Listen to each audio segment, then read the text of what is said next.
Selamat siang investor, kembali bersama saya Melina dari Mexico Future News. Pada kesempatan kali ini kita akan membahas berita seputar indeks saham, forex dan juga komoditas.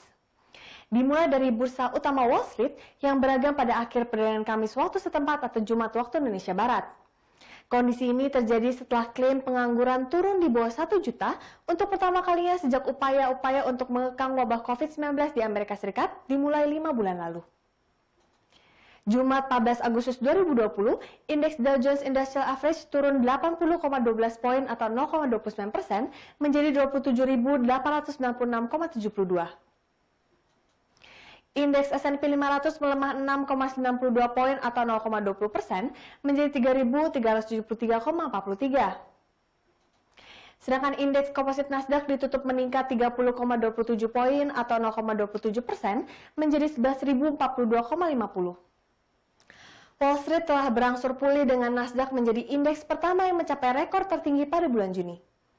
Departemen Tenaga Kerja melaporkan klaim pengangguran awal Amerika Serikat, cara kasar untuk mengukur PHK tercatat di angka 963.000 pada pekan yang berakhir 8 Agustus. Angka ini menandai pertama kalinya klaim mingguan Amerika Serikat turun di bawah 1 juta sejak penutupan ekonomi yang dipicu oleh pandemi COVID-19 yang dimulai pada bulan Maret.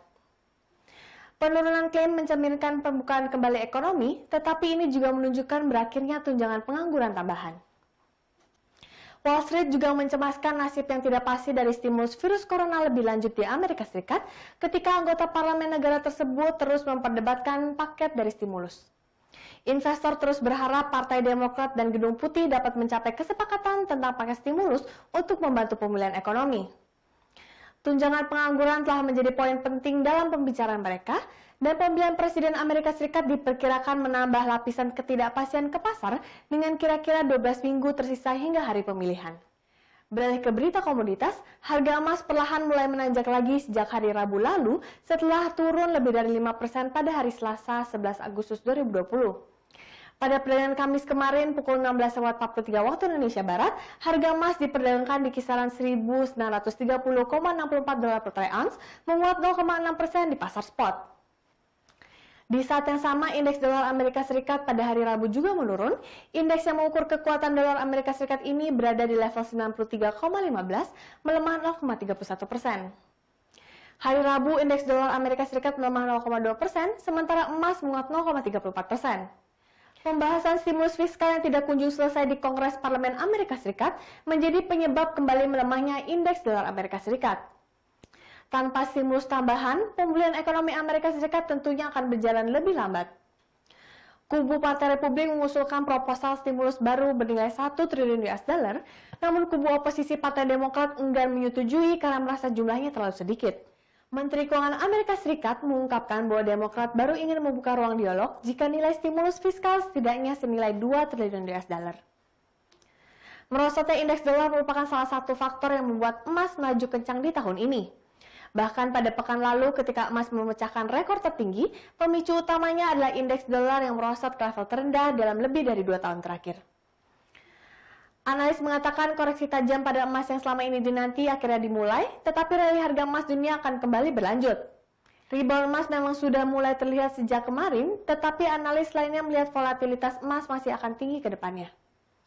Emas berada dalam posisi yang belum pernah dicapai sebelumnya, dan penurunan tajam kemarin menunjukkan volatilitas harga emas kemungkinan masih akan terjadi dalam beberapa waktu ke depan.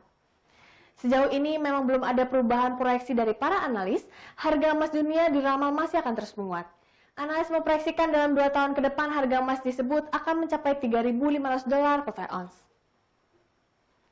Sedangkan harga minyak dunia bergerak naik pada perdagangan Jumat 14 Agustus hari ini seiring tumbuhnya kepercayaan pelaku pasar terhadap permintaan bahan bakar yang meningkat. Meskipun pandemi corona masih menekan ekonomi dunia, harga minyak pada pekan ini telah meningkat seiring penurunan stok minyak mentah dan bahan bakar pada pekan lalu.